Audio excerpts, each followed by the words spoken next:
E aí, beleza? Lendo a palavra bíblica do primeiro livro das Crônicas, leremos o capítulo 27. Senhor Deus, eis aqui a tua palavra, Pai. Dá-nos a felicidade de buscar compreender mais e mais aquilo que o Senhor decidiu revelar, Senhor. E nos dá a consciência do nosso tamanho em relação a só acessar aquilo que o Senhor decidiu registrar. Aquilo que o Senhor revela já nos é mais do que o suficiente.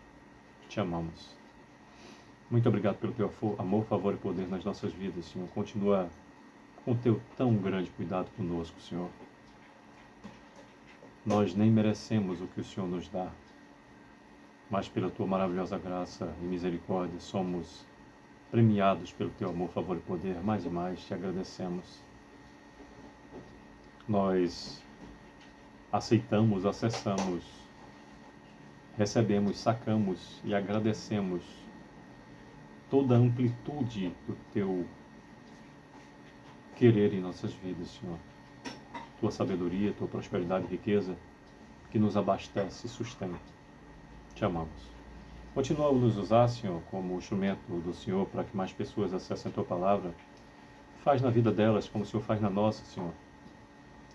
Quando a gente não atrapalha o Senhor, com o nosso livre-arbítrio, a nossa escolha que te desagrada, o Senhor faz ipsilipti conforme a tua vontade, perfeita, justa, digna e agradável.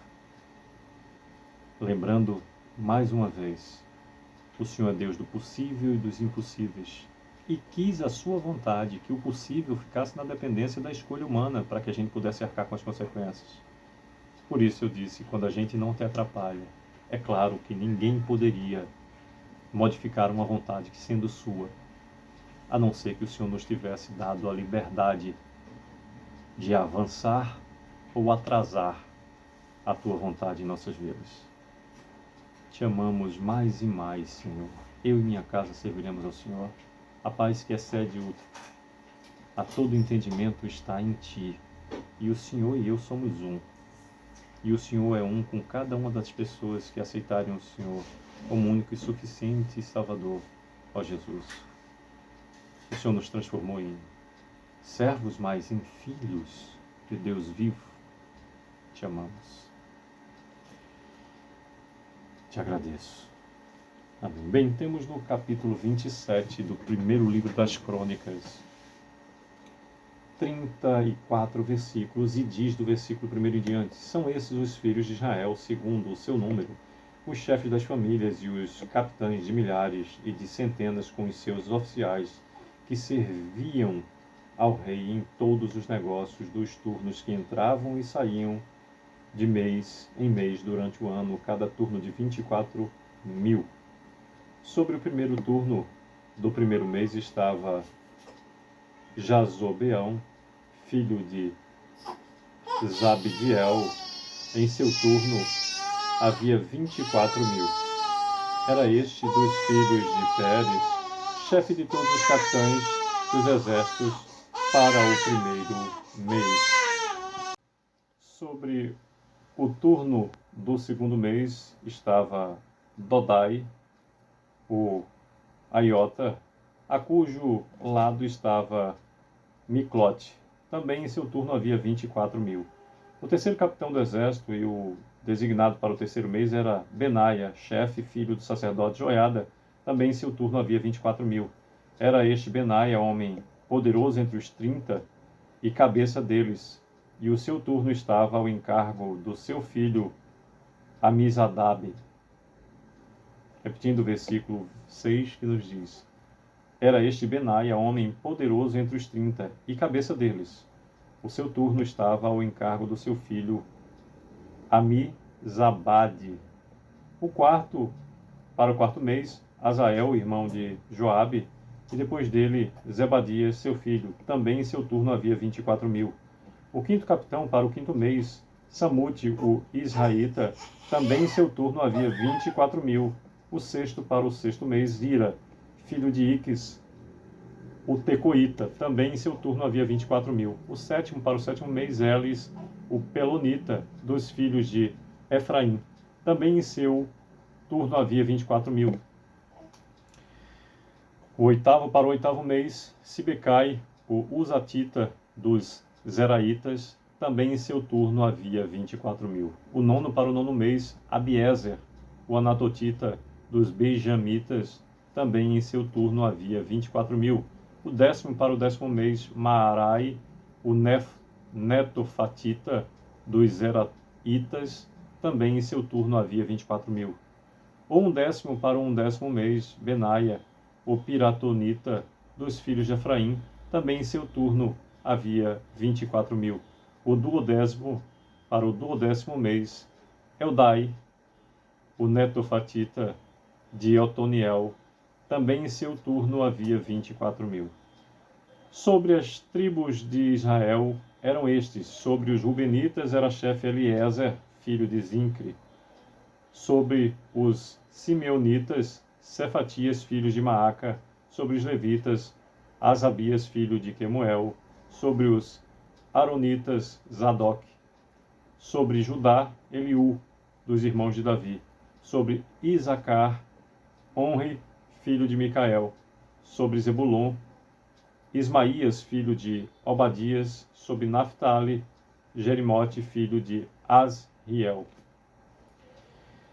sobre os filhos de Efraim, Oséias, filho de Azazias; sobre a meia tribo de Manassés, Joel, filho de Pedaías; sobre a outra meia tribo de Manassés em Gileade, Ido, filho de Zacarias; sobre Benjamim, Jaaziel, filho de Abner; sobre Dan, Azarel, filho de Jeruão.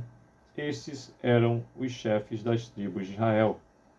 Davi não contou os que eram de 20 anos para baixo, porque o Senhor tinha dito que multiplicaria Israel como as estrelas do céu.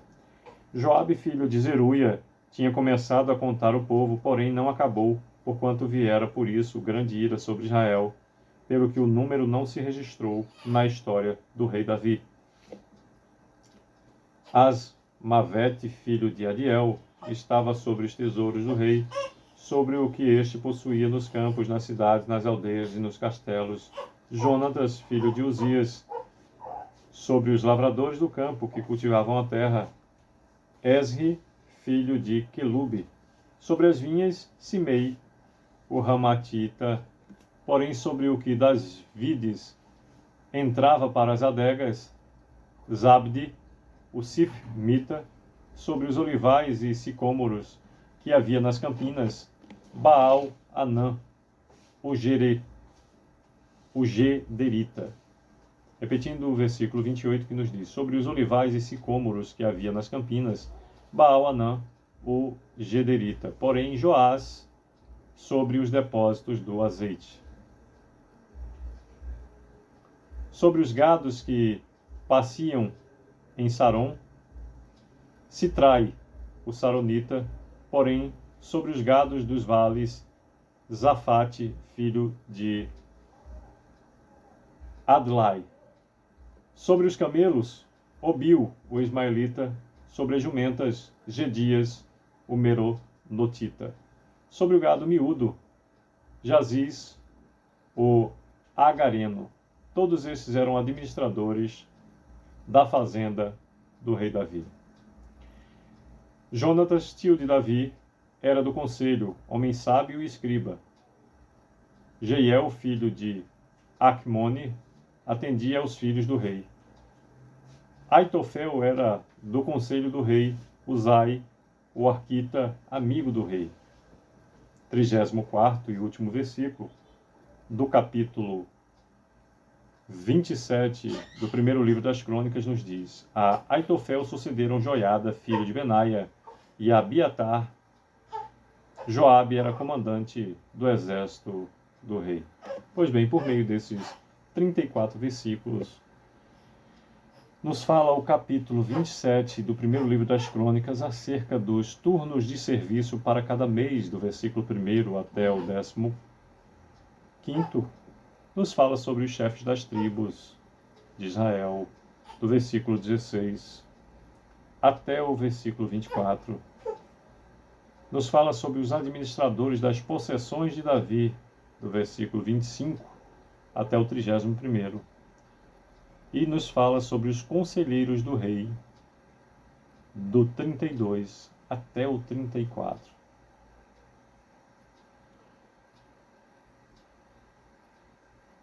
É sempre bom observar que tudo que vem do Senhor, para o Senhor, com o Senhor e do Senhor, tem sempre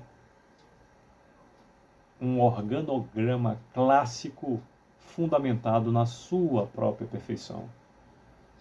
E adaptar-se à perfeição do Senhor nunca foi fácil para ninguém, muito menos para mim ou você.